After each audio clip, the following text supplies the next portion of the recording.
20 से ज्यादा बच्चे जिनका कोई नहीं है, उनकी मां बनकर देखभाल करती है मौसी। सरकार को भी दिखा चुकी है आईना, नहीं लेती है किसी भी तरह की सरकारी मदद।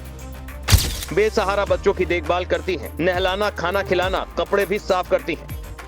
मदद करने के लिए कोई इस तरह से बच्चों का करीबी हो जाएगा, आज के जमाने में ऐसा देख पाना मुश्किल है। वक्त बदलने के साथ साथ लोगों के पास अब समय की भी कमी रह गई है। लोग इतने बिजी रहते हैं कि अपनों से भी हालचाल नहीं ले पाते। लेकिन इस महिला ने जो काम किया है, उसने सरकारों की भी नींद हराम कर दी है।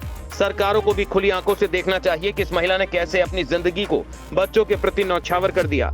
इस मिसाल के बाद ये लोग महिला को सलामी ठोकते हैं, जहां भी जाती है सम्मान की नजर से देखते हैं और इनके काम की जितनी तारीफ की जाए उतनी कम है, क्योंकि ये बेसहारों की मौसी है, बेसहारों की मददगार हैं और बेसहारों की किस्मत भी कहिए। एक कहावत आपने सुनी होगी कि किसी चीज के लिए अगर शिद्दत से लग जाया जाए तो पूरी कायनात उसे मिलाने के लिए जुट जाती है। जिस महिला को हम आपको दिखा रहे हैं, इसके साथ भी कुछ ऐसा ही है, जिसने न सिर्फ अपनों के लिए बल्कि बेसहारों के लिए बहुत कुछ किया है। बेसहारों के लिए जितने भी काम किए हैं, किसी की भी मदद नहीं ली, यानी बिना सरकारी मदद के। तो चलिए हम मिलवाते हैं आपको बेसहारों की मौसी से और बताते हैं उनकी जिंदगी की शुरुआत बेसहारा लोगों की मदद के लिए कैसे आगे बढ़ी। गरीब बच्चों की मां जैसी सेवा करने वाली मौसी की कहानी बड़ी दिलचस्प है, जिनका नाम है शशि बाला गंगवार, जिन्हें लोग मौसी के नाम से भी जानते हैं, क्योंकि एक मां की तरह शशि बाला गंगवार ने बच्चों की देखभाल की है। कुछ ऐसी ही कहानी है इनकी जिंदगी की, हम बताने जा रहे हैं। उत्तरकाशी मोरी के रहने वाले दो भाई शिवलाल और अनिल लाल आर्थिक हालत से मजबूर थे। उन्हें नहीं पता था कि बाल मजदूरी के लिए भी निकलना पड़ेगा। छोटी उम्र थी, लेकिन जिम्मेदारियां पेट भरने की थी। फिर शिवलाल और अनिल लाल दोनों ही काम की तलाश में निकल पड़े। पहुंच जाते हैं उत्तराखंड की राजधानी देहरादून, जहां कमरा खोजने के दौरान पहुंच जाते हैं बदायूं की रहने वाली शशि बाला गंगवार के घर। बस फिर क्या था, यहीं से दोनों बच्चों की किस्मत रंग लाने के लिए तैयारी कर रही थी, क्योंकि मौसी ने इन दोनों बच्चों की जिंदगी ही बदल दी थी।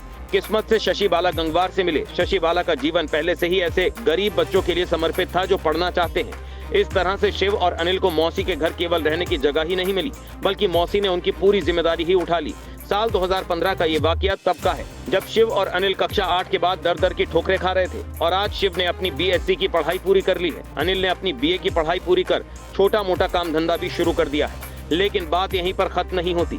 शिव और अनिल के बाद बच्चों का भविष्य तैयार करने का ये कारवां इस तरह से शुरू हुआ कि आज 4 साल की उम्र से लेकर 20 साल की उम्र तक के तकरीबन 23 बच्चे मौसी के आसरे में पल रहे हैं। उम्र का वो पड़ाव जब व्यक्ति खुद थक जाता है, उसे सेवा के लिए परिवार के लोगों की जरूरत होती है। ऐसी 67 साल की उम्र में शशि बाला गंगवार सुबह उठती हैं। 4 साल के आरिश समेत 20 से ज्यादा छोटे बच्चों के लिए खाना बनाना, उन्हें नहलाना धुलाना, उनके कपड़े धोने का काम करती हैं। इस तरह से मौसी इन बच्चों के लिए मां से भी बढ़कर है। सोचिए, एक महिला ने कई बच्चों को पालने की, उनकी देखरेख की जिम्मेदारी उठा ली, ना ही किसी सरकारी मदद के और ना ही किसी के कहने पर, बल्कि खुद उन्हें रास्ता दिखाना जरूरी समझा।